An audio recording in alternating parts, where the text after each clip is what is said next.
KJ on the track. It's your boy Preacher. Yeah. True. Come on. Hey, true. Hey, true. I'm married to truth. I'm married to the truth. I'm married to the truth. Yeah. I'm married to the truth. I'm married. Come on. I'm married to the truth. You're always there for me. Yeah, for me. And I know that you care for me. You're always down for me. Down for me. You're always there to pick me up. You quenched my thirst when I was thirsty. And welcome. You're listening to IntellectualRadio.com. I'm your host, David L. Lowry Jr., and the name of the show is Let the Truth Be Told. Today, folks, we got a great show coming at you. I got a couple of nice guests that's going to be on the conversation today. But the first thing we're going to talk about today is the presidential election. Who would be a better president, Donald Trump or Hillary Clinton? And on the second half of the show, we're going to change it up a little bit.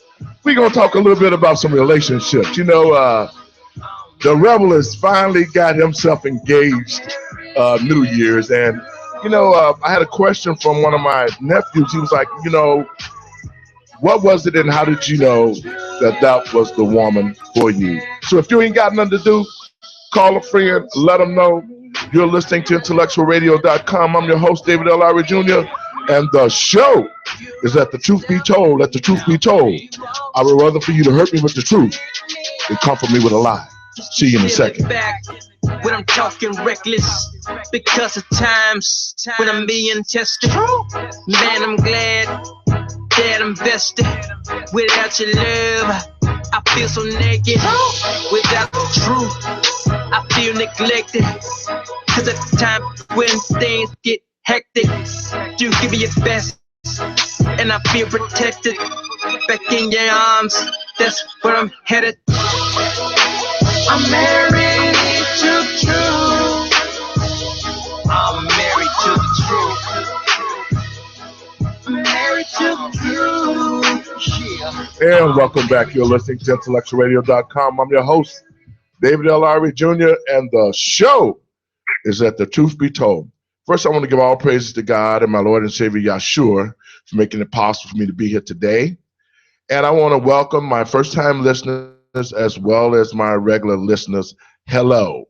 Now, with no further ado, we're going to get right into this. I got a great co-host today sitting in on the show with me. Cherry, what's going on? Same old. Good to see you. It's been a minute. It's been a minute, you know. We're going to get right into the topic. You know, we just had Super Tuesday. Mm-hmm. And, you know, running for president, everybody know Donald Trump is running for president. Hillary on the Republican side. Hillary Clinton is running on the Democratic side. And so a question was asked to me, who would I choose for president if those two got the nomination? I said, neither one. And good answer. The question to me was, why? First of all, with Donald Trump, I listened to some of the things that Donald Trump said, and I sort of was leaning toward him at first, but I really didn't find out he was such a racist idiot until this race had continued on with the stances that he took, the way that he talked to people, how he went after people that he really didn't have to. I mean, I think if he just stayed with the facts and the needs of the country, opposed to worrying about Rubio and Cruz and calling them punks and all the rest of the kind of stuff, that was a turnoff for me. But aren't we used to that behavior? Well, if you're talking about a talk show. Arena. No, I'm talking about the political arena, period. We're not used to that. Yes, we are. When it comes to the races, when it comes to election time, yeah, we're used to that. Well, I think that why Trump is being so successful, and he has turned the Republican Party upside down because there's people that actually hate him. The other Republicans thought that Donald Trump was going to be just a fly-by-night type of situation. But it appears that he has a good ground game. He is saying what the American people are thinking, and he's addressing those things. Tone, are you with me in there? Yeah, I'm here. Can you hear me good? Yeah, I can hear you. Give me your ideas about this Trump race and this Hillary Clinton race. Well, my opinion on this whole thing is, I think this is a really important election, like any other election, to pay attention to, especially for people of color, minorities, or whatever you want to categorize it as. Just because, we don't really have anybody that's strongly in there that's fighting for our agenda. We've had black men dying for the past 3 years crazily, which is ridiculous. And even our current president, even though I love him and he's cool, hasn't really been able to address that issue. So we really got to pay attention and kind of, unfortunately, get the best of the little bit that's there and try to make do with it and see if we can get somebody that can actually fight for our issues. I think Donald Trump just represents the quiet opinion of those people who want to say certain things but they can't. Mm-hmm. And so he says those brash things, I think, to shock people and to get attention. And he's sparking emotion out of those people that want to say so many different things and feel that they're competing for a place in this company. And so, so that goes in the categorization of entitled people, whoever they are, people that are well off financially, whoever they are, the people who are disconcerted, whoever they are. But the people who are on the ground level who have to actually feel the effects firsthand of all these different things, these legislations and all these changes that come about, we're the people that it really affects, and nobody is really paying attention to us. We're being wooed over. So, yeah, I just think that Trump is just kind of right now the hero for that silent majority that wants to say a lot of those things, but they can't because it's not a politically correct era to say that kind of stuff like it used to be. You could say anything back in the day. Now it's really sensitive. You can't even talk about Caitlyn Jenner politically without it being an issue. You can't even talk about something like that, socially without it being an issue with certain people. So I just think that he just represents the brash majority that wants to say a lot of bold things but don't have the platform and can't. And so Donald Trump represents that. So, Cherry, what do you think? He mentioned a couple of things. One, about how some of the issues that Trump is bringing out to the forefront is something that some people were thinking and didn't say it out loud. The fact that we're letting him do this stuff out loud, it spreads. We know that when a ripple is created, it grows into a wave, no matter if it's negative or positive. Right. So that's one thing that I agree with on that part. And he said that there's nobody fighting for our issues. There is. We just don't pay him attention because we'd rather be involved or entangled in the crap. Ben Carson was fighting for us, but we let the media and the crap of the world beat him down. We didn't have his back, but he was fighting for our issues from the onset. Even before he got in the race, he was fighting for our issues. Well, I think Ben Carson was a good candidate when he first started out, but I think they beat him up. They lied on him, and we just got on the bandwagon. And he's by himself. He's an underdog. He's a black man, and they just beat him into submission. And you're so right about that because and we're used to that. And he helped himself too because when he made those comments about stabbing his mother and how he used to be. Did he say mother? Did he say mother? I didn't pay a lot of attention to it. And what wrongs have you done that we don't know about? Thank you. And to stay on point, this is what we're supposed to be doing. We're setting ourselves up for the rest of our lives. Who cares what he did when he was a kid? Right now, he's a very accomplished man who's fighting for our rights. But I agree with you totally, Cherry. We're on the same page with this. Mm-hmm. But being a black candidate and in this society, they're going to look for anything to put out there against him. And so I agree with you wholeheartedly that being candidate was a great candidate for president. Right, but and staying in that same category. Look at what the Clintons and the Trump and look at what they're doing now. I mean, they do some horrible things, and you haven't even. we as a collective have not even heard the beginning of how horrible these people are. Well, you know, we finna get into this on the first half of the show, and I have to say this.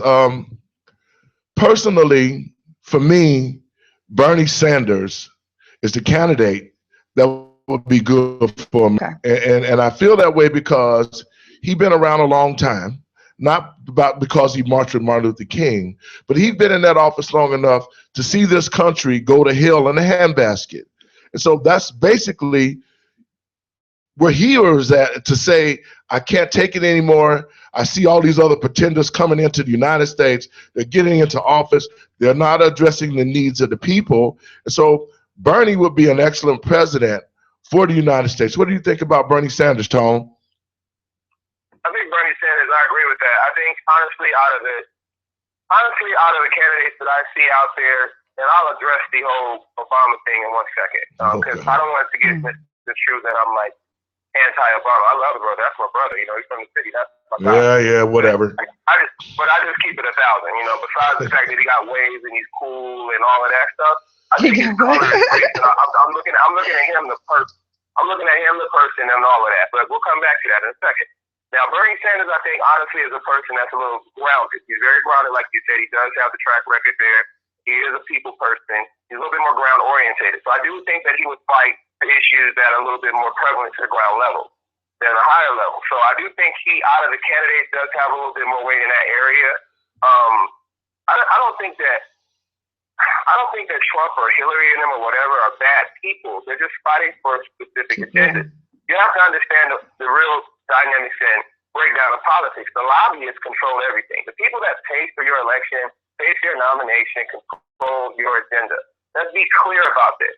Obama is in the presidency house right now, honestly, because we rushed out to the polls and numbers. Brown rushed out into the polls and numbers. And the next factor, the gays, rushed out into the polls and big factors. So those are lobbyists that helped get him into the presidency. Those issues have been addressed for the gays. Gay rights, gay marriage was addressed, right? Did I miss that? Nope. Okay, now let me ask you a question. For all the police brutality that has happened in the past 2 years, there's black men, so we're speaking on black men, that have passed away and died to the hands of police. What legislation has been put into place or even been spoken on besides gun laws to protect that? None at all, man, because for the simple fact is, and that's something that, you know, I'm not a big fan of Obama. I didn't vote for him nan time. And no. Let me get this in. Can I ask you why? Let me get this in, and I'll explain to you why. The first black president came from Chicago. He knew all the dirt that were being done to black people with the police department. I mean, he knew that laws were stacked against black people. He knew that the court system, which is so horrible, that black people would go into these courts and they would end up in jail, falsely accused. I mean, if you're a black man and you know these things and you become the president of the United States, now I'm not saying one man can do everything, but you can create some type of legislation, just like he did for the gays, just like he did for the Hispanics. And so when you be in office 8 years and you say that you're going to be the beacon of light for the poor people and the people that don't have a voice, and then you be in there 8 years and under your leadership, you know, black people suffered more. The unemployment rate in the black community is probably 50%. You know, economic development brought to the cities. Nothing, especially from, you say you're from Chicago. I'm from Chicago. You're from Chicago. So my question to those people who went out in droves and voted for a black president, we have to show for it. And I'm not talking about just black people, people now. What do we have to show that we haven't gotten any better? The poor people got poor. We got mainstream media. They say things have gotten wonderful. They say unemployment went down tremendously. They say that everything is better. Well, you know what? That's because they're liars. They're liars, yes. And they're getting paid to lie. Right. So I'm talking about grassroots people like us who sit here, I sit back for these last 8 years. And the reason why I didn't vote for Obama, that he has no loyalty to nobody but himself and the super PAC that gave him money and to address the agendas that he's only addressed. That's why. That's a stretch. I don't even think. Go ahead. I was just gonna say I don't. Oh, he's so extreme. I love you, bro. But I wouldn't say maybe he's just for himself, but he's just like I said, money controls everything else. Now you got to put on a good face to your folks. He hasn't really challenged. Let me explain something. This is the most challenged president. Here we go, George Bush again. He's going to be the most challenged president of all history because he's the first. Whenever you're the first of something, especially something like the presidency being a black man, there's a lot. There's so much pressure. So don't get me wrong, and I'm not bad. I'm giving an honest work critique. It's something that he hasn't been allowed to be able to focus on. Even if I can't say that I can't give him the scapegoat and say that he hasn't been allowed to focus on it because it's directly in his face. It's just that his hands are a little tied in the sense that they're not going to approve any legislation for us. Let's just be blunt about that. They don't care. They don't care. And a good example of why they don't care is when New York Mayor Giuliani can come out and speak on the Beyonce, but he didn't speak out on any of the deaths in his state about the hands of police. But he spoke out on the halftime show. Beyonce's halftime show, because he said it was a platform to attack police. How ridiculous is that to say something like that? Well, you know, wait a minute. Go ahead. When all of these police deaths have happened in the past few years, blatantly, and there's another one just happened 2 weeks ago. Man, one happened yesterday. We just didn't hear about it. They happen every day.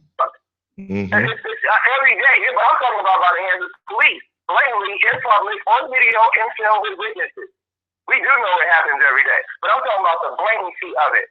And then you can't even represent your culture. Like, okay, so if Dukes a Hazzard car and some cowboys and then, some cowboys coming out, and that would have been seen.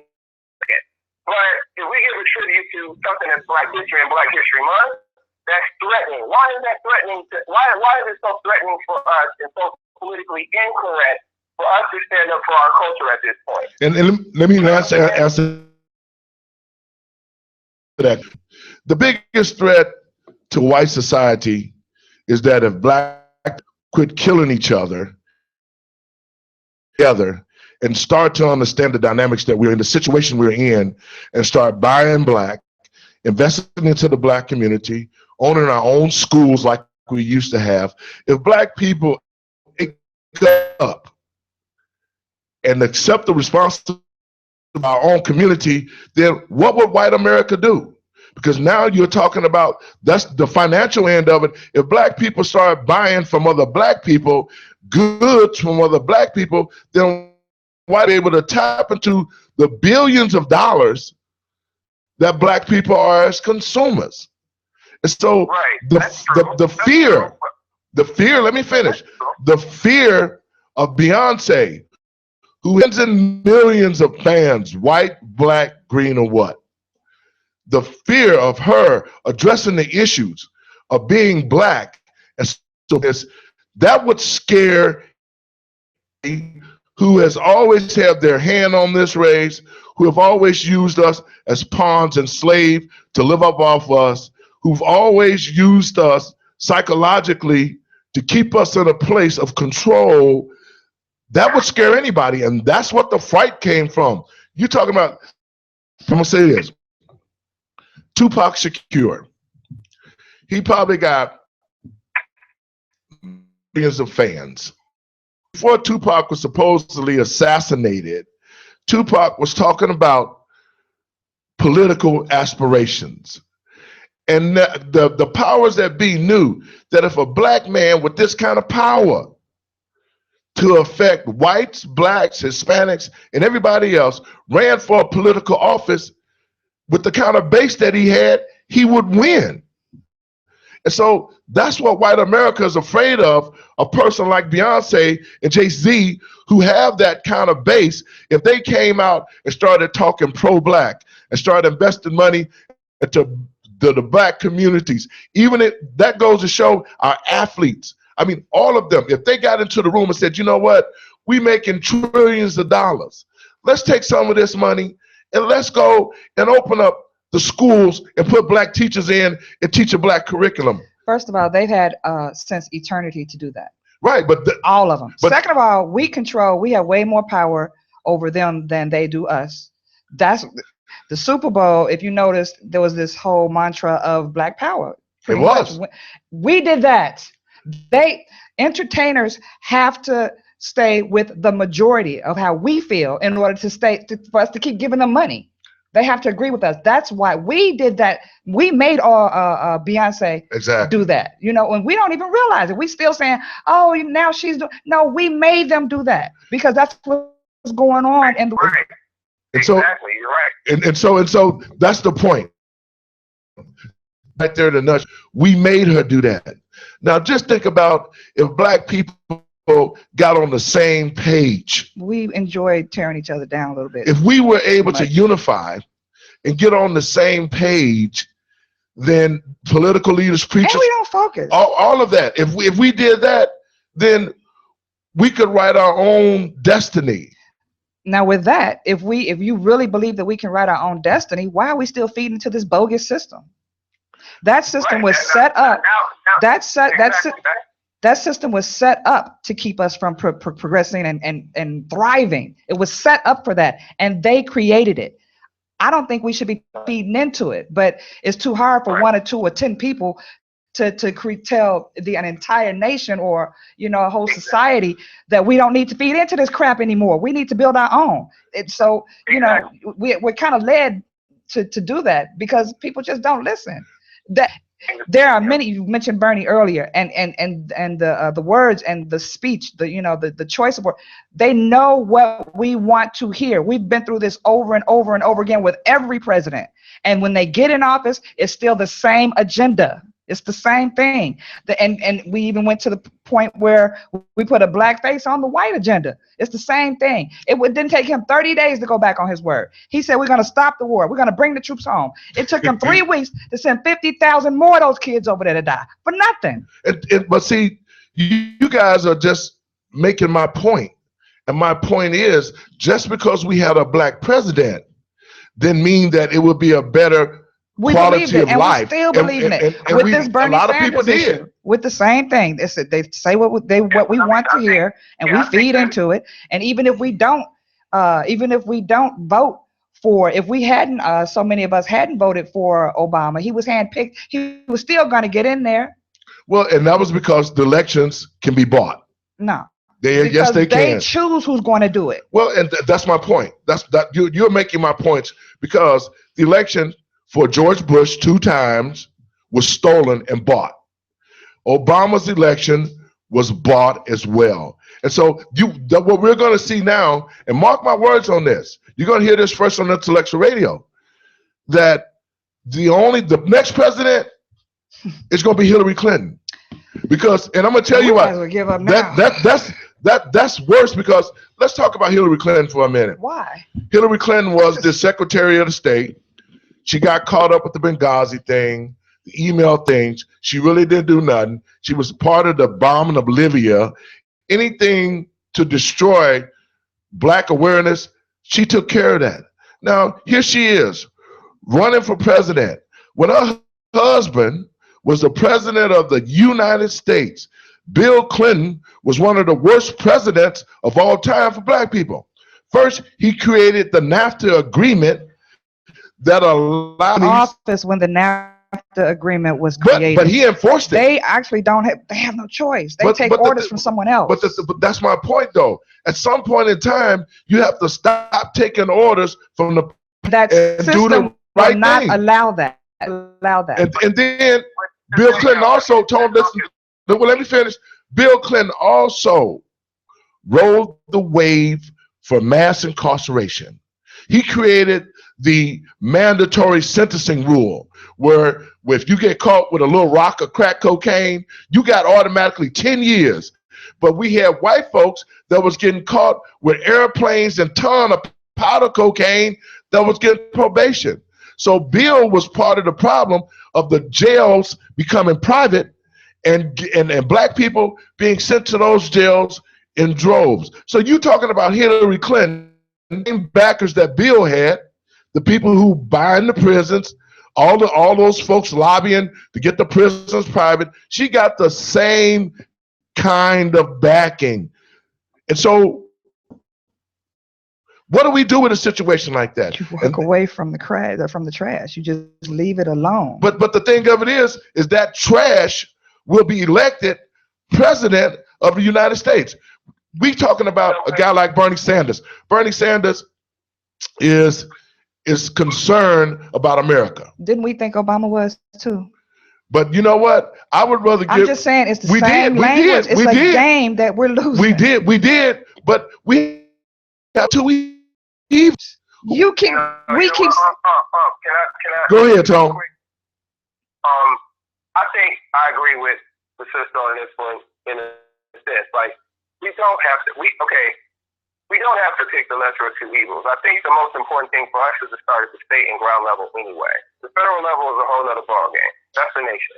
I think each state has to start in their own local level, and people have to get involved in their community first. Regardless of voting somebody at the top to try to do something that's going to trickle down eventually to you at the bottom, you got to be active at the ground level, community level. I agree. That means whether you're going and talking to youth, whether you're enlightening people and you're giving them knowledge, you're giving them clarity on different parties and how to pick the party, whether it's you're giving them the background and the history on stuff, different stuff like that has to be done. There's a lot of groundwork that really has to be done on our own part first. And I think the second part is ownership. If you want to have any stake in what goes on in America, you have to own something. You can't be a person renting an apartment and start training our children like that too. You got a real voice. Something. So there's only a top percentage of people that own something of value that high that have a voice that matters. We need more people reaching that level. So for that to happen, we have to have higher standards for ourselves on the ground level. So let's start with pulling our pants up. Let's start with stop with being so thotty. Let's start with the broken family circle and try to actually organize our family circles and starting to act accordingly so that way we can raise better children, better soldiers, better. I agree with that. And see, part of that, you have to ground level when it comes to politics and family and all that. The school system is set up to teach our children, how to conform to this system so they can easily be manipulated and guided when they become adults, which is going on right now. Right. You know, we see that right now. I agree with everything. Real quick, one added thing. Like, I can tell you one thing: if you don't, they are. Right, all the time, and they never stop. They don't take days off. You know, white America. Some of the worst laws that were written against us were written during the holiday season throughout the years, not just recently, but it's been like that. When they're putting together and passing laws during that week, during the month of December up to the new year. It's historical. They all time, and now they've been doing it for a long time. Now all of those disgusting laws are being enforced. But you know, Tone, we're all in agreement with this situation.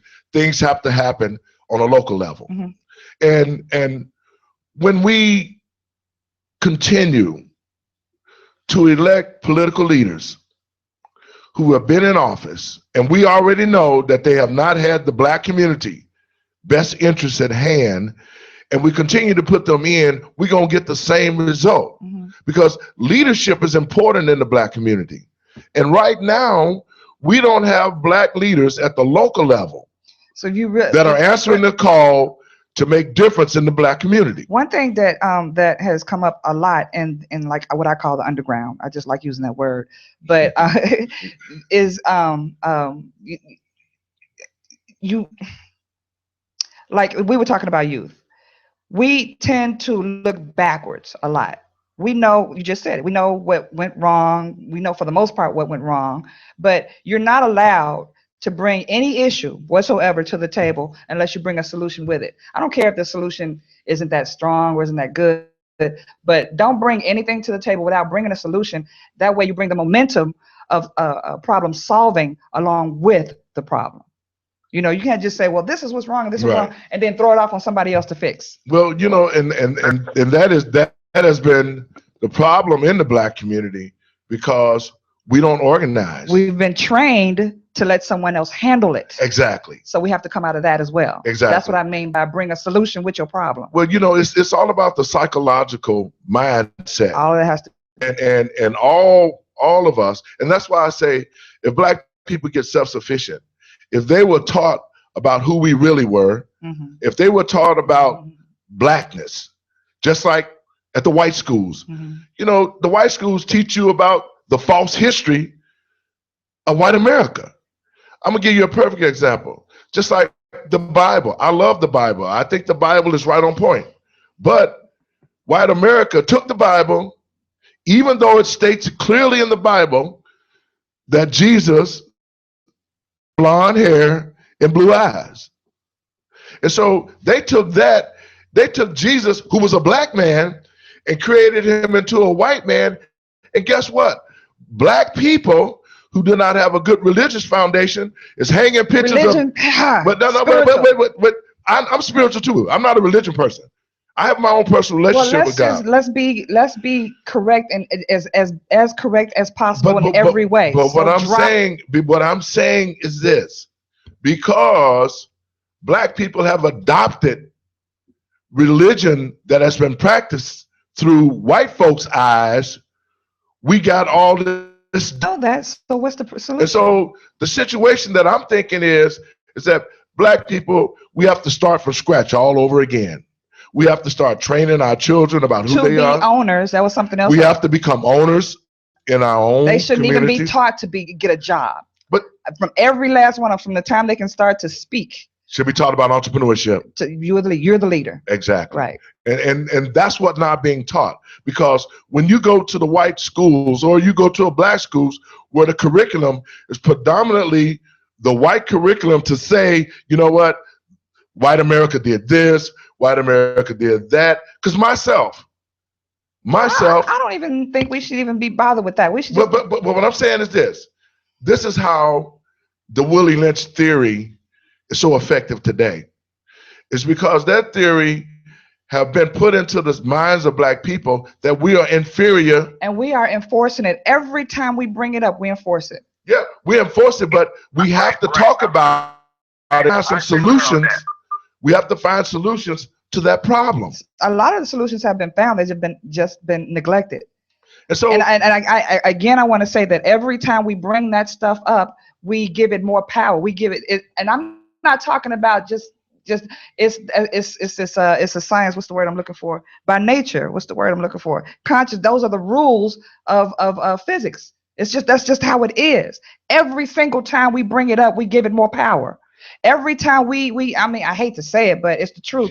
I'm serious. Let but the truth be told. Every time we say something, those commercials, every time we feed into those cans, and I feel for those people, but that was created by a system that doesn't want us to succeed or prosper or thrive. But every time we give it power. So instead of giving it power, let's start giving teaching our children to be owners power. Let's give the other things power. Stop that. Let's just erase all that stuff and give other things power. Let's make room for other conversation. Okay, so we got a call online. Caller, you listen to Intellectual Radio. David, it's Mark Kinnicky. Hey, Mark. you called at a good time, Mark. I did. Okay, good. We're talking about the presidential run and all of that, and I know you want to talk about sports a little bit. So, Mark, if you want to give us a few more minutes, we're gonna wrap it up here. Then we'll give you an opportunity to talk about your sports. Okay? Sounds like a plan.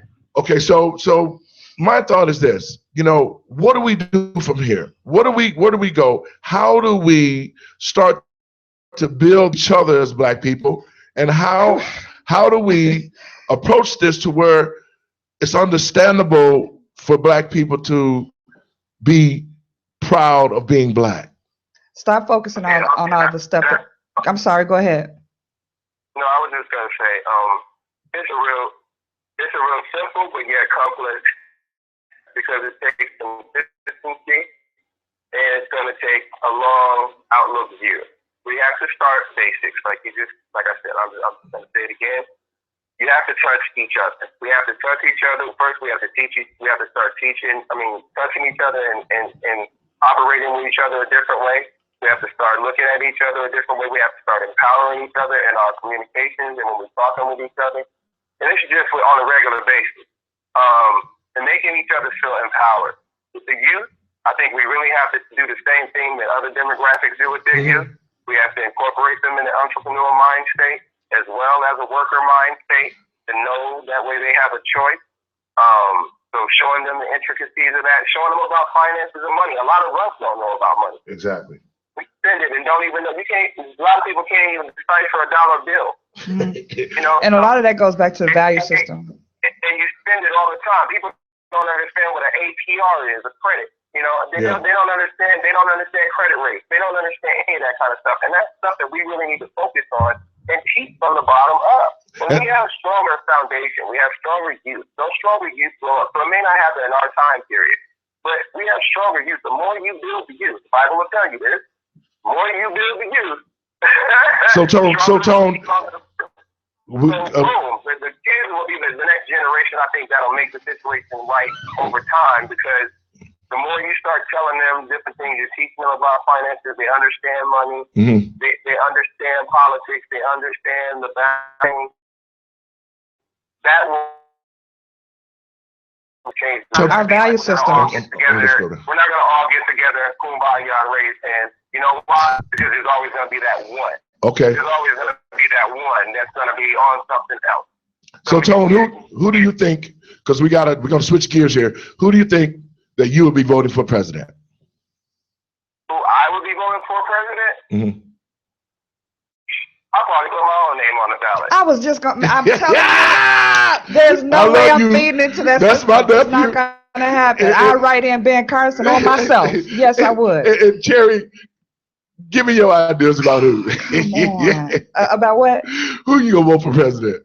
I'm agree. If I don't get a chance, the opportunity to vote for Ben Carson, I'm in there. There's no crap that is really is designed and developed to destroy us.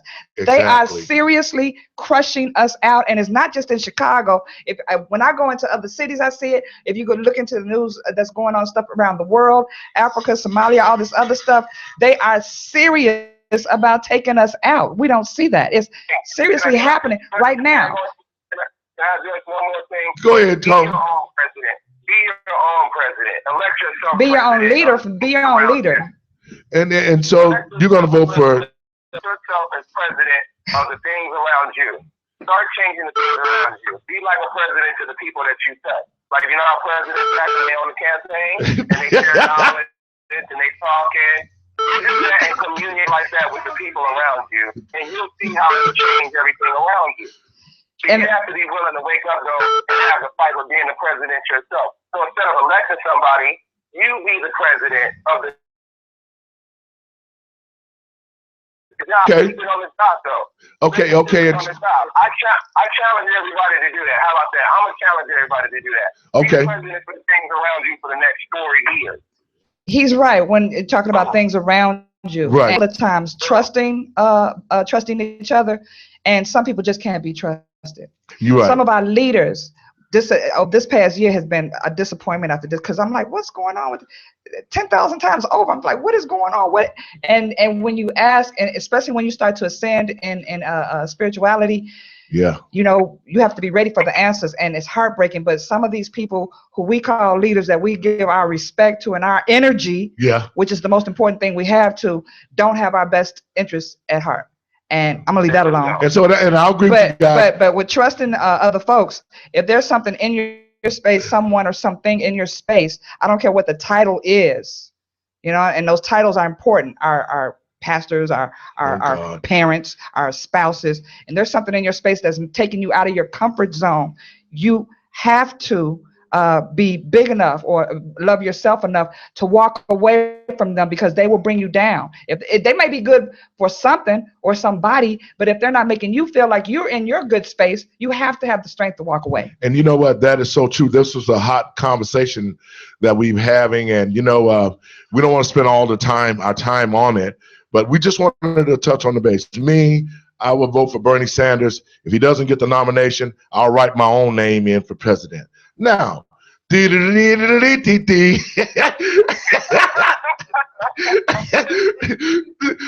really should have answered that person that just called.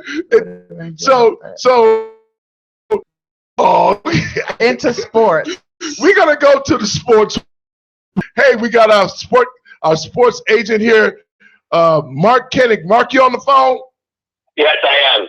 Okay, Mark, let's talk a little bit about what's going on in the sports world. I know Mark is our sports reporter. He's also the one of the owners of the Chaos football team. Mark, give us an update on what's in GFL League. Well, a couple different things. This past weekend, about roughly 11 of our players took the field professionally for the first time at UIC Pavilion for the Chicago Eagles. And the first indoor football game in Chicago history. Mm-hmm. So they beat the Windy City Ravens 63-20. Uh-huh. And Chaos were well represented on both sides of the ball. So we're real excited. And for those of you who don't know who the Chicago Chaos are, we're a minor league football team.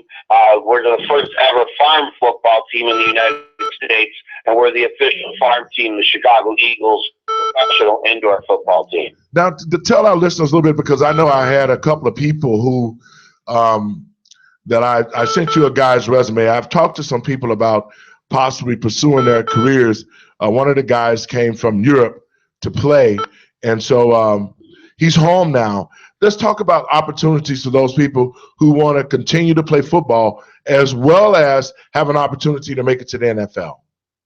Well, a couple different things. A lot of people, they just don't know what this world is not about what you know, it's who you know. And this year, our team is playing in Illinois. We've got a day players that are looking to move on in their career, not only professionally, but potentially to look at from a college. Because when you do play for us, you don't lose college eligibility. Okay. So whether it's moving on into the college ranks and getting a scholarship or getting a professional indoor contract, we try to move on and off the field, even if it's within getting a career. So, Mark, let's do this. I know we got another topic to cover right quick. Can we give away some tickets? Yes, as a matter of fact, we can. I have a tickets on hand. As a matter of fact, March 12th, UIC Pavilion, as the Eagles will be taking on the Salina Liberty. Okay, so folks, you hear it right here on Intellectual Radio on Let the Truth Be Told. If you're interested in going to a great football game, I think these teams are excellent. It can be a great family outing for you and somebody else. So when you call in, those who call into the number 708-223-8953, I'll give you those tickets. So get on the phone and call in, and let's get some folks out to the game. We'll continue to talk about this league because it's a great family outing to take your kids, to see the signage and stuff like that. So yeah, Mark, I'll promote those tickets, and whoever calls in at 708-8953, those tickets. So in the meantime, in between time, we're gonna take a quick break, and we're gonna come back on the flip side, and we're gonna be talking about on relationships. When did you know? Or how did you know, or what sign did you get to know that the person that you have in your life is right for you? You're listening to IntellectualRadio.com. I'm your host, David L. Lowry Jr. The show is Let the Truth Be Told. Let the Truth Be Told. It'll move your soul. See you in a second. Yeah, true. Come on. Hey, true. Hey, true. I'm married to truth. I'm true. Married to truth. Yeah, I'm married to truth. I'm married to truth. Come on. I'm married to truth. always there for me. And I know that. Yeah, for me. You're always down for me. You always there to pick me up. You quit my thirst when I was thirsty. I feel like Lord. Man, homie, when I'm feeling lonely, cause it's the truth. Cause I'm married to it. If it ain't the truth, man, I don't wanna do it. Real love, be official. It bear forgiveness and it be sacrificial. I'm married to truth.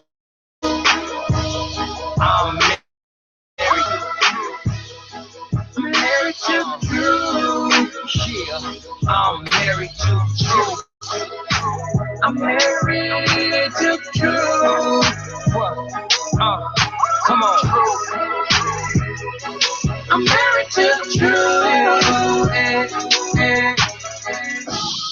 You're always there for me. And I know that. You care for me. You're always down for me. You're always there to pick me up. Just give me back when I'm talking reckless. Because of times when I'm being tested. Man, I'm glad that I'm vested. Without your love, I feel so naked. Without the truth, I feel neglected. Cause at the time when things get hectic, you give me your best, and I feel protected. Back in your arms, that's where I'm headed. I'm married to truth. I'm married to the truth.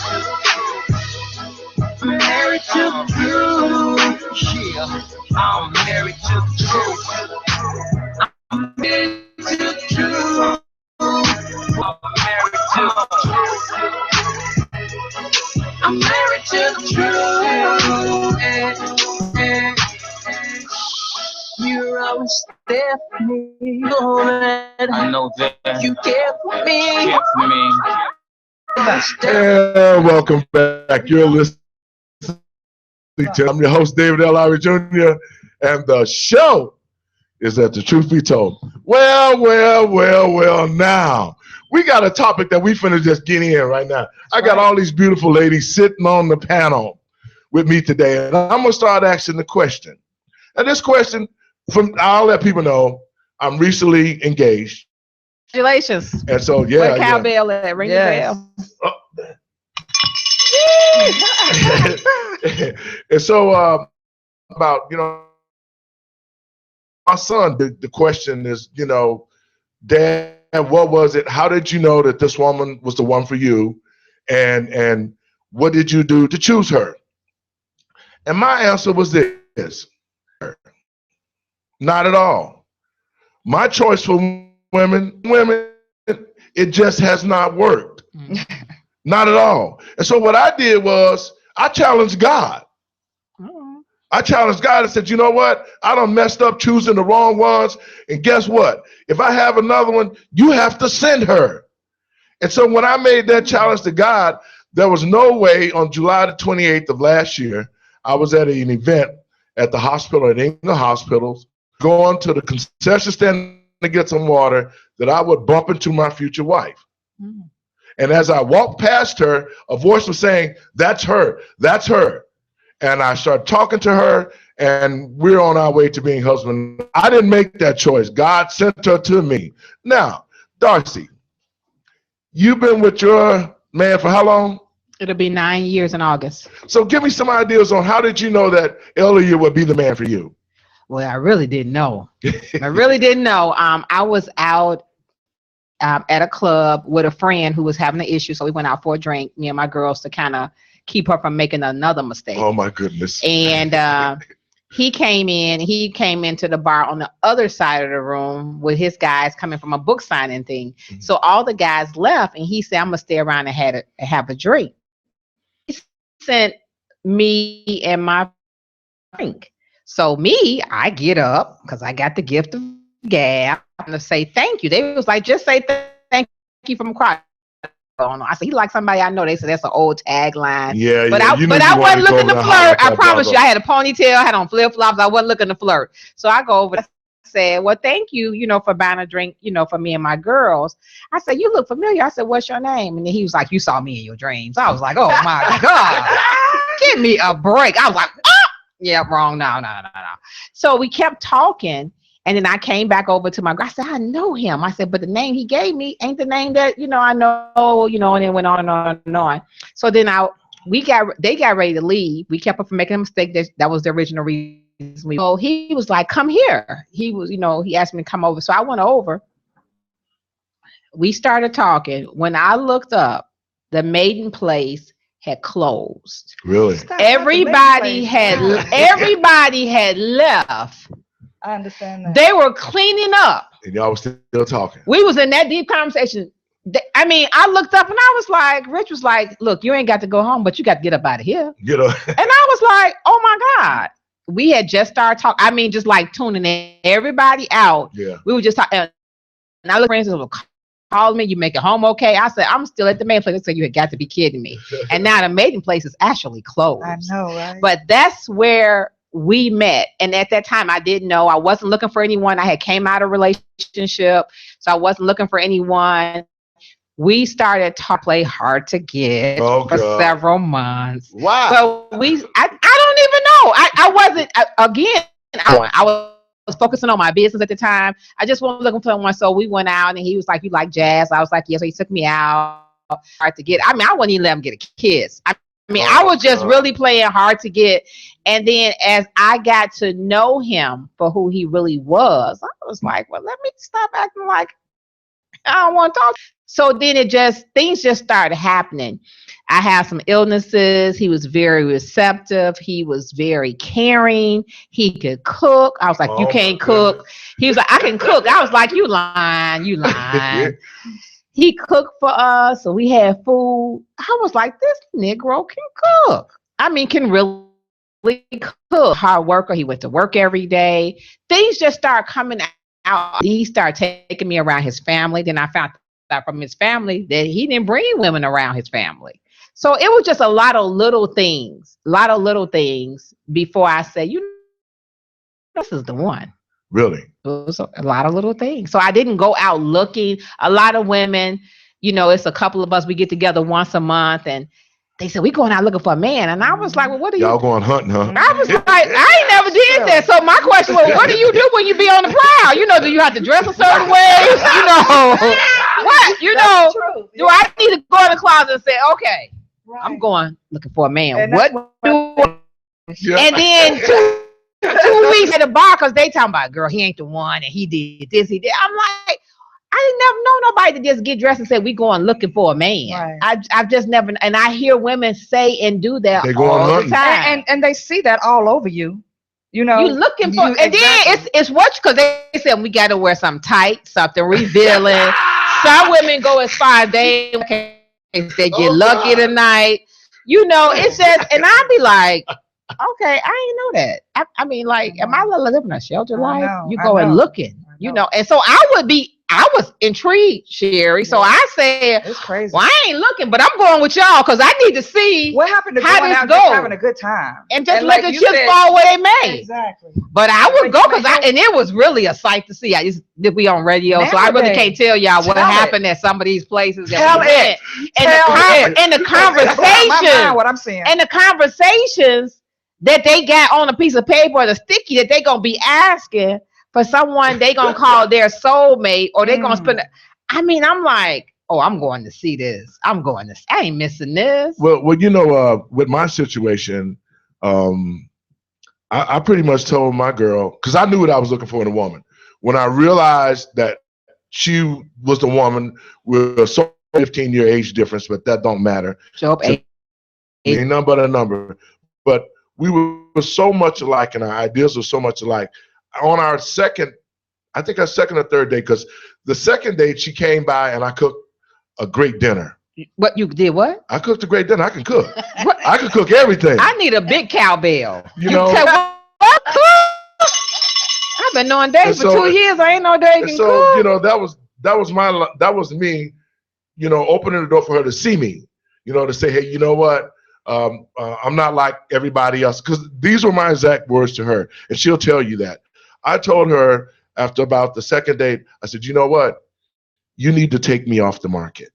And she looked at me. What? I told her she needed to take me off the market. That I was the one, because I knew as a feeling inside me that this was the woman, and it is a process that I wanted to be with, that I would be loyal to, because and treat right. Yeah. Because when you first meet somebody, you meet their representative. You're really not meeting them. Exactly. It may come a couple of days for the real person, because you can't keep pretending to be somebody else. No, so I tell people the same thing on social media. You on social media like you this and you this. Can we get a year off of Facebook so the real person? Exactly. Yeah. And so, after that, I was pretty much, I was saying, okay, this is her. This is the one I want to be with. It just was the process of getting her to understand that too, because, relationships can be sometimes terrible for people when they break up. Yeah. And to me, you guys can jump in anytime you get ready. I was raised by women. And so through my mother and my sisters and my auntie's eyes, I've seen them go through bad. And women feel why men think. So women deal with the emotional more so of a breakup than a man. Because you can break up. Well, sometimes a man and woman can break up on January 5th, and the man is out with his guys, and he looking at another woman. He getting a phone number. He going hunting. Now it can happen both ways, but majority of the time, women are trying to figure out. They're looking for closure. They're trying to figure out what happened. Not all women, but some women are looking for closure. Go ahead, Sherry. Well, that's being external. The number one thing we should do inside, outside, going into, coming out of, or anywhere around, just being in general, is being inside, knowing where you are, what makes you feel comfortable, what makes you feel centered inside all the time. That external stuff will But they don't do that. You got men and women will end a relationship today and be out on Saturday and say, I'm in love. I think this is the one. Ooh, no. And I'm looking at you like, hold on. Hold on. You just... You was talking about this person is the one. Well, you ain't even worked on yourself. Not the one. But dating, we're God's creation. We shouldn't be in a rut at all. Well, I agree. I think life is too short, but I don't think that you can get over someone that you really care about today, and you've been in a relationship for 3 years, and today and then you go out with your girls on Saturday and you with somebody. To me personally, I just don't see that, because now you're carrying baggage into the next relationship. Now you're trying to call him the one. Yeah, because if you do that, then you go out and you see him with somebody, and you're still in love with him. Fight! Can't fight! No, you're grown. I know some grown folks that will cut. They be like, I wish this person would. Chronologically, but not mentally. Which they be like, I wish it would. They walk in a club and you just broke up today, and you go in the club and you see your guy out or your woman out. It's getting ready to be one. If you're I take that back, Sherry. Oh my God! Only if you go there. Go there. We live. Only if you are not mature. There are some people who are not mature. Exactly. What do you mean not mature and they go out and fight? In the fact that they go out. You out. Okay, you out. Let me give you a scenario. You out with your girls. Tone, you better get in here. You out with your girls. And you just broke up. Yeah. So you out with your girls. Okay. You broke up today and you out with your girls Saturday. Okay. And you walk into a club and you see old boy there. Now y'all broke up. You see, this is somebody who's not mature. They out. Not mature. You're not mature, and you get out, and oh no, she not. Well, who is that? You know who? They don't call her heifer. They gonna call her something else. Oh yeah. And they watching every move they make, and they going over, and you saying, don't do that. The right thing to do for a grown person. A mature person, because they grown, they ain't mature. If you don't want to leave that club, you can go over, acknowledge the presence, so there won't be an issue later. You can. I mean, these are. You ain't even gotta say nothing though. You can leave. I wouldn't leave, but I mean, you should be mature enough, woman enough, a man enough to be able to stay in that club and enjoy yourself. Right. But if you not, then you need to leave. No, exactly. Now, I have a question for the women on the panel. I have a good question. Okay, and I see this all the time, and tell me why is this? Our sisters I would say some women will know that a man is no earthly good. And still go out there like the bad boys. He won't have a job. He ain't got no what? He don't have a job. No. Wait a minute. He got a piece of job. He might not have a car or whatever. He doesn't have a good foundation. But it seems like sometimes good guys finish last because good women usually gravitate toward those kind of men. And so after they've been used and abused by that type of man, and then they bump into a real man, sometimes women don't know how to treat that real man because out of the fear that they've been through, that they send that real man through so much crap that they would end up losing him if the guy does not really have the passion or the love to be with that woman. They would end up losing a good man because they would make that man jump through so many hoops just to prove who he is to be with them. I have to ask a question. Go ahead. Whose fault is that? What do you mean by whose fault that is? He ain't got to stay there and take crap off a woman. I think it go. I'm with you, Sherry. But see, my mind, I can't. I'm in the days because I can't wrap my mind around. He said he got a half of a job and he ain't got no car. He ain't got no career.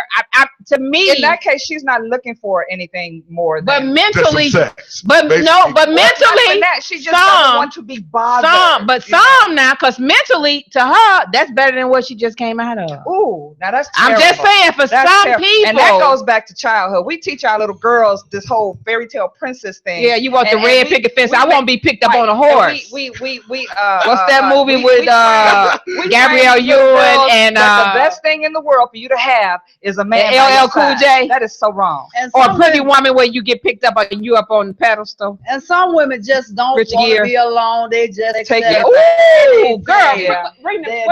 Ring the bell. Because they don't want to be by. Or you have a man, or you have a guy that's got all the right credentials, looks good on paper. And you just a hoe. I mean, you no. They don't know how to get. I mean, some are just that. I got married at an early age. Go ahead. And he was good on paper, but when he got me home, he beat my ass. See, that ain't nobody. And because of my training, we condition our little girls. You don't go there. You're married. You stay there. And a lot of I'm gonna stop right there. But yes, but you're right though. You're right, but women are trained. We train our little girls. I don't like that word train, but I'm gonna say I know, but see, I'm a little different because see, I can love you or be in love with you, but you raise your hand and hit me, you done. Well, you going to jail, and I ain't stand. I don't care about in sickness or health or death. Exactly. Because you put your hand on me. You got one time to do it. You out of there. I don't care if you got a job. Now, you going to jail. He went to jail. I don't care nothing about your job. I don't care. They just and people talking about, you got to stay. No, I ain't got to stay because you didn't get hit. I did. You think I'm going to stay here and get hit again? You got to be out your car, pick your mind. And I had to deal with that. And that was so hard. Because I spent because people are always quick to tell you to stay in a relationship when you the one get knocked upside your head and they not. And he said, I believe in God, and I believe that when you marry for better or for worse. That's a lie. No, wait a minute. I'm saying the vow, Sherry. The vow say in sickness and health. That's a lie. That's what I'm saying, though. That's what they say. But God said that I got married. Right. I got married and I got divorced because I got common sense. I got common sense. Well, and another thing too. I have to deal with that. I'm with you though. I understand because that's why we are. That's how we are conditioned to think. That's part of the problem with a family right now. Because of the way we're trained from such as early age. But when you know better, you do better. For some people, it takes a longer time. Because I didn't have the support system that I'm sure you got now. But see, now you ain't gonna do. If somebody told you that right now, you have a whole different ball game, right? See what I'm talking about? I rest my case. Tom, you in there? Yeah, I'm here. You ain't said nothing. What's going on? I'm telling you, he enjoying the show. I forgot he was on the phone. I sure want to hear what he got to say because I got to come back. Hey, I was letting all the sisters speak, man. I was letting them do their thing. It's all good. It's all good. No, I mean, you know what? I think honestly, like, women underestimate men in this one area, emotion. I heard one of the sisters say something to the degree that men can just bounce back from a breakup really fast, and they back out in the streets, and they. Some men. That was me. That would be me. Yours truly. I think in everything is some. We shouldn't generalize like Let's be that. clear about something. Men do not come from men. Okay. I've never seen a man have a baby. Never, not once. Never have a I would love to see that. So men are mostly products of single mothers, okay, or a household where they have the balance of a father and a mother figure. Now, I'm a product of a single mother.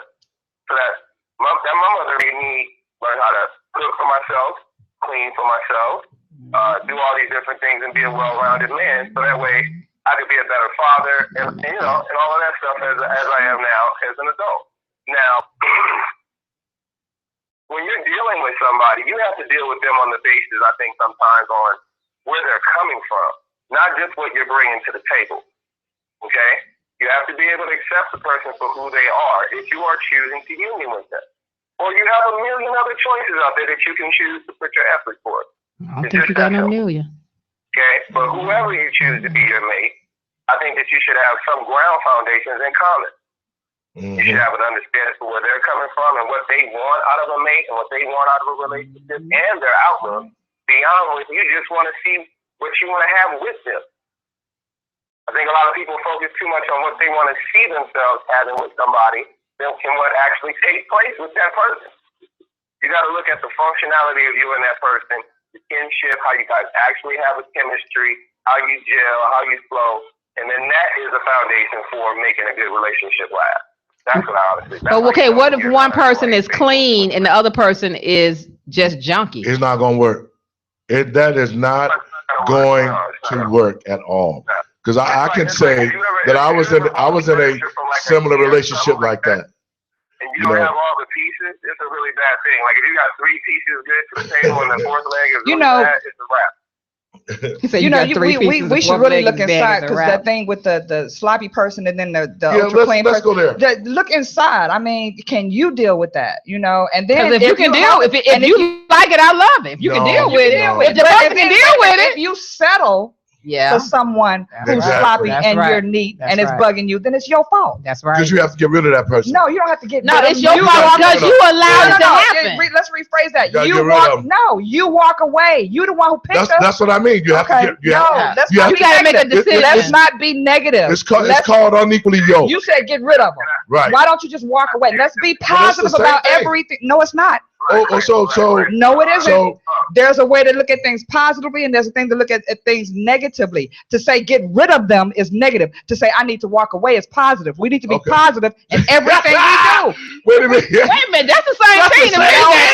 No, it's not. Do you understand? Because you know what? If I walk away from you, they still lazy. They still and you don't have to be bothered because you left that situation. Right, but you let me know get rid of them. Yes. I mean, but that's being negative. Not really. Yes, it is. Because somebody out there understand what I'm saying. I understand what you're saying. But if you're using just semantics with just words, because if a person is lazy and they throwing clothes all over the floor and you going in and picking them up, you can choose You can choose to deal with that situation. You can say, you know what, I love you, but I can't do this no more because this not what I signed up for. That's possible. And y'all can hopefully y'all can still be friends, but if not, oh well, see you. Everything you just said, everything you just said was positive. The way you put it, you know, and to get real peaceful closure, you want to close things in a positive way. You said closure. Yeah, I said that. Bam. Yeah, but he said get rid of them. That's negative. Well, you know. See, that's just from a man point of view and a woman point of view. Yeah. No, that's negative too because that means you owned her. There should be no ownership in a relationship. Yeah. Well, you know what? In a relationship, there's ownership between two people. Really. No, not a good one. If you're in a relationship and you're loyal to each other, that's being loyal. That's not bringing anybody else. There's a certain sense of ownership because that's my woman. No, God, no. That's going to be just like with my fiance. There's ownership between us because we've already decided that we want to be a couple and we want to be with each other for the rest of our life. I need. Okay, well, hold on now, because see, you got me a so- little nervous right about now. I That's need you to define you and what's his name, Tony. Tony. Tony, you on the Yeah, phone? Tony, what's your opinion on What's your That's interpretation ownership, and that's of what's wrong being with in a men. relationship Ownership. and a person Yeah. say the word ownership? What is your definition of the word ownership Not in a forget relationship? ownership, just- In a relationship. Really good. I'm sorry, I couldn't hear. What is your definition of the word ownership in a relationship? Well, my uncle, you know. Now, I'm talking about your uncle. I'm talking about you. My uncle with me is different with Verbi. It's me. Who is your uncle? Me. Oh. With Verbi. So I'm like, who is his uncle? ownership really, I don't think ownership really applies, honestly. Okay. I think the proper term, I think, is more of a union term. I think when you're in union, Okay. it's A whole divine different I agree with Okay. that. Okay. Here's one thing I want to point out. Because me and Sherry about to cut loose. Boy, I want y'all to cut loose. That's what this is about. See, they want to cut loose. we should have a show on dating. Yeah, you should do a show on dating. It's crazy out If there. you are a person and you want to become in a union with somebody else, and you want to dedicate yourself to them for the rest of your life, and you want the same, you have to be willing to learn. You have to be willing to adapt. You have to be willing to do all the different things to meet that person's needs as they meet yours. Is there a Exactly. difference in adapt and surrender? Or settling. There it is. So There it here is. it is. Let's take it in perspective of this. If you have a child, when your child is learning something, they don't know. When your child is born, they don't know everything. You're teaching your child something, right? You have to have a level of patience and empathy for that child's ignorance. They don't know different things that's going on in the world. So as they learn things over time, you're going to teach them a pattern to help them memorize what you want them to learn, and they will learn and adapt. So right? Tony, let me get this straight. You saying you can teach a grown woman and a man in a relationship? Well, pretty much. Let me answer that question. Tony just settled for somebody he got to train. The proper mate for you will actually have the ability to adapt from you and vice versa. Now, let's. You will want to submit to each other in that fashion. Because here's the thing. A lot of people think that they're the bomb by themselves, and that's true.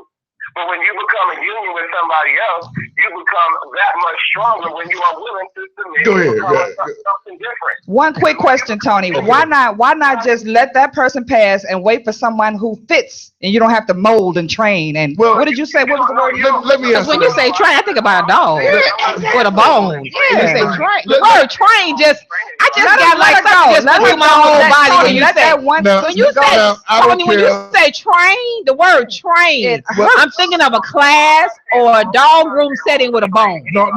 And you know what? You know what? The word. Go ahead. I'm gonna answer that for your question. Say if you're dating somebody and they're frequently coming over to your place, you're going over to theirs, whatever. And you might be the more neat person, and they're not messy, but they're just not as tidy as you are, right? But you got your specific way about things. Okay, well, when they come over to your house, I'm pretty sure that if they're paying attention to you and learning you, right, you're going to kind of see your habits and see what you kind of like and what you don't like.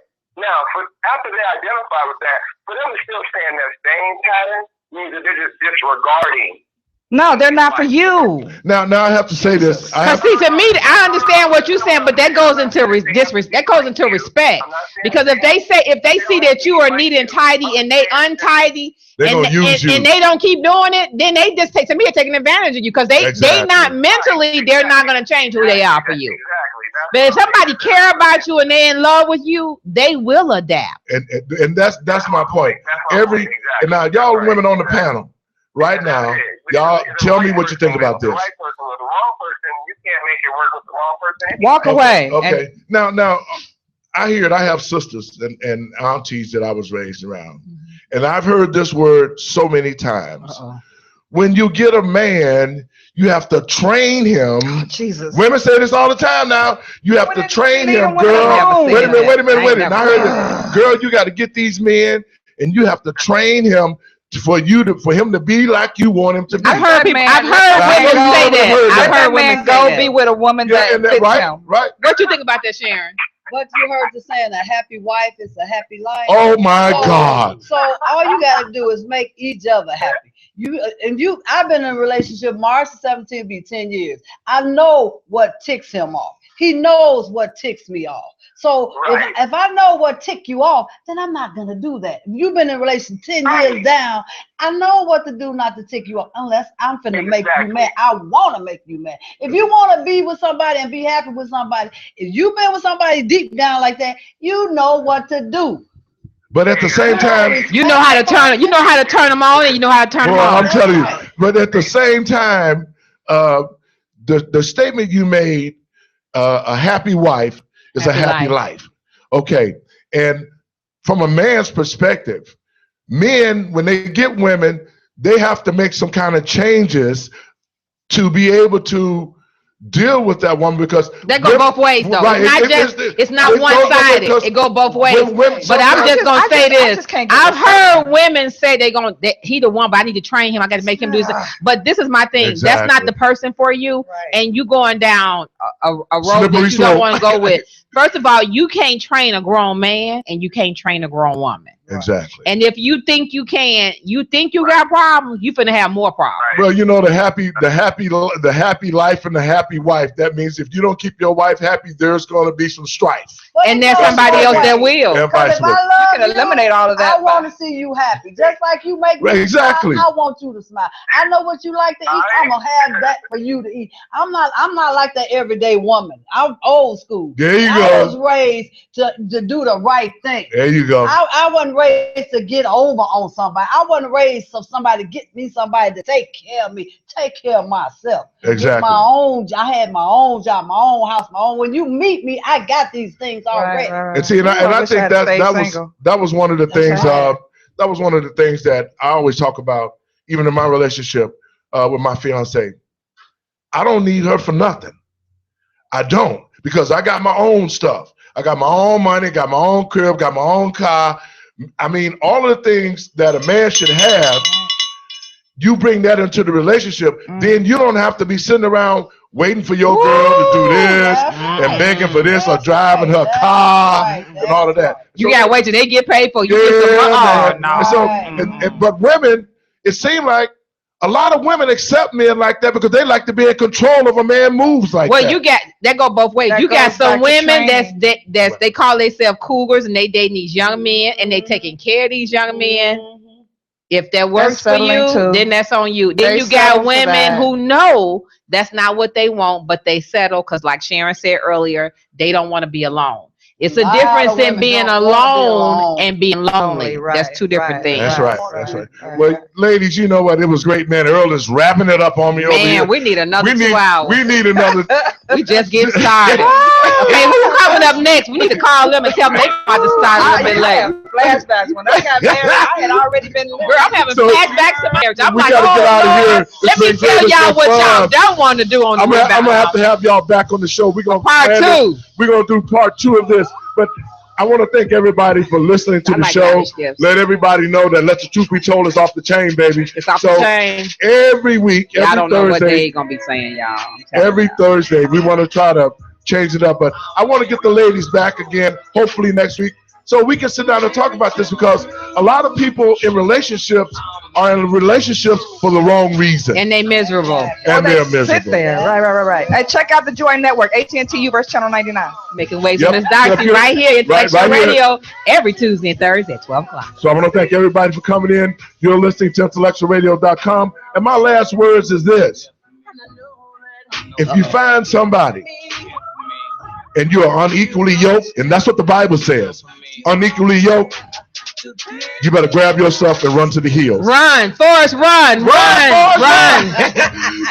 Forrest, run. Bettina, Don't settle. I'm your host, David L. Lowry Jr. It's been fun. We got to run. God bless you. We'll see y'all next week. Peace. Cause I'm married to it. If it ain't the truth, man, I don't wanna do it. Real love, be official. It bear forgiveness and it be sacrificial. I'm married to truth. I'm married to the truth. I'm married to the truth. Yeah, I'm